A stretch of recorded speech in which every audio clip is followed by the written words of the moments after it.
السلام علیکم ورحمۃ اللہ وبرکاتہ۔ محترم ناظرین، آج کے اس خاص ویڈیو میں آپ کو بسم اللہ الرحمن الرحیم کی فضیلت اور اس کا ایک خاص وظیفہ جو ہر حاجت کو پورا ہونے کا وظیفہ ہے وہ بھی بتاؤں گا، لہذا آپ اس ویڈیو کو آخر تک ضرور دیکھیں اور اسے زیادہ سے زیادہ اپنے دوست احباب اور رشتہ دار کو شیئر بھی ضرور کریں۔ بسم اللہ الرحمن الرحیم کی فضیلت کے متعلق ایک روایت سماعت فرمائیے۔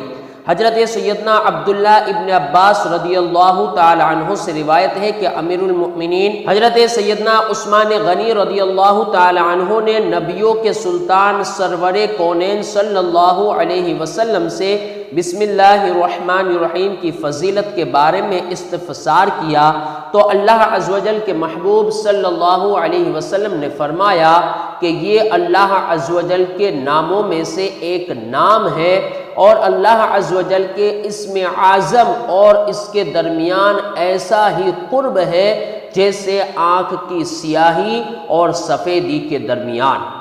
حضرات، اسم اعظم کی بہت برکتیں ہیں۔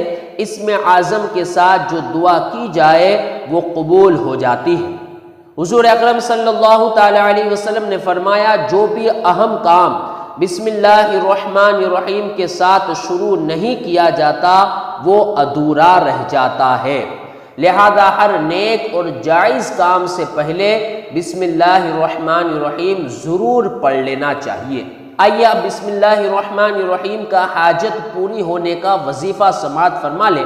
حضرت سیدنا شیخ ابو العباس احمد بن علی بونی رحمۃ اللہ تعالی علیہ شمس المعارف کتاب کے اندر فرماتے ہیں، آپ لکھتے ہیں، جو بلا ناگا 7 دن تک بسم اللہ الرحمن الرحیم 786 مرتبہ اول آخر ایک مرتبہ درود شریف کے ساتھ پڑھے گا، انشاءاللہ اس کی ہر حاجت پوری ہوگی، اور اب وہ حاجت خواہ کسی بھلائی کے پانے کی ہو یا برائی دور ہونے کی یا کاروبار چلنے کی۔ محترم ناظرین، اس ویڈیو کو لائک کر کے زیادہ سے زیادہ اپنے دوست احباب اور رشتہ دار کو شیئر ضرور کریں۔ السلام علیکم ورحمۃ اللہ وبرکاتہ۔